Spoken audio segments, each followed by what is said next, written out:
The Girl Who Believes in Miracles Through the Lens of A Course in Miracles, ACIM, becomes an exploration of faith, healing, projection, specialness, and what a miracle actually is. At first glance, the movie appears to be about supernatural events. A young girl prays, people are healed, extraordinary phenomena occur, crowds gather, attention grows. Yet ACM would invite us to look beneath the form of the events and ask, what is a miracle? The world's definition is usually, a miracle is a change in circumstances. An illness disappears, a crisis resolves, an impossible event occurs. But ACIM offers a radically different definition. A miracle is a shift in perception from fear to love. That distinction changes how the entire movie can be viewed. Sarah's power does not seem to come from effort, achievement, theology, or personal greatness. Rather, she demonstrates a simple, childlike trust. That is significant. Throughout ACIM, children often symbolize openness rather than sophistication.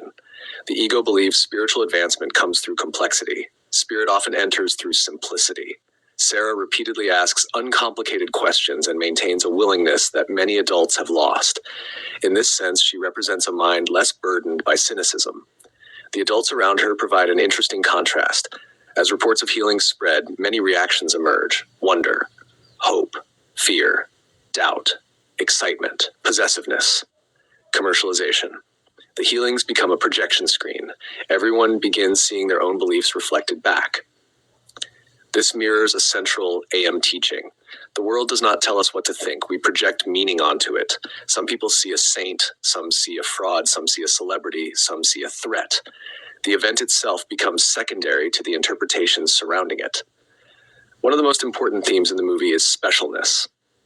This is where an AHEM reading becomes especially nuanced. The ego quickly turns unusual abilities into special identity: the chosen one, the gifted healer, the exceptional person. The Course warns that spiritual specialness can become one of the ego's most subtle defenses. Why? Because it replaces separation based on wealth or status with separation based on spirituality. Instead of, I'm richer than you, it becomes, I'm holier than you. The movie is strongest when Sarah herself remains relatively innocent of these dynamics. She does not seem interested in becoming important. She simply responds from trust. In ACIM, that is much closer to miracle-mindedness. Miracles do not belong to individuals. They flow through willingness. Another fascinating aspect of the story is healing itself. The movie naturally focuses on physical healing because that is what attracts attention. But ACIM consistently redirects attention toward the healing of the mind. Physical conditions may change, they may not. Bodies come and go. The deeper question becomes, has fear diminished? Has love increased? Has guilt been released? Has forgiveness occurred? From the Course's perspective, these are the true indicators of healing. The crowds in the film also reveal something important about human longing.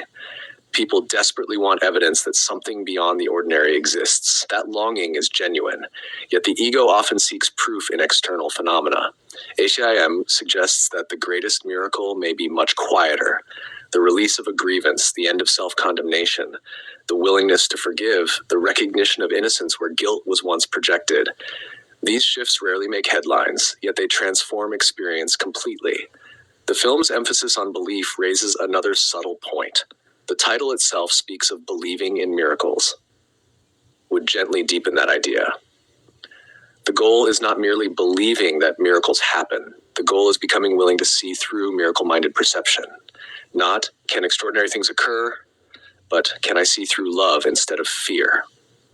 One of the movie's strongest lessons is that faith is often simplest before it becomes complicated. Children frequently trust naturally. Adults often layer that trust with doubt, analysis, ambition, and personal agendas. Sarah's innocence reminds us of the Course's invitation to approach healing with openness rather than control. Viewed through an ACIM lens, The Girl Who Believes in Miracles is not ultimately about supernatural powers. It is about the state of mind from which miracles arise. The ego becomes fascinated with the visible healings. The Holy Spirit is interested in the invisible healing underneath, the softening of fear, the restoration of trust, the release of judgment, and the remembrance that love, not power, is the true source of every miracle. In that sense, the deepest miracle in the film may not be what happens to the bodies at all. It may be the moments when hearts open and people become willing to believe that love is stronger than fear.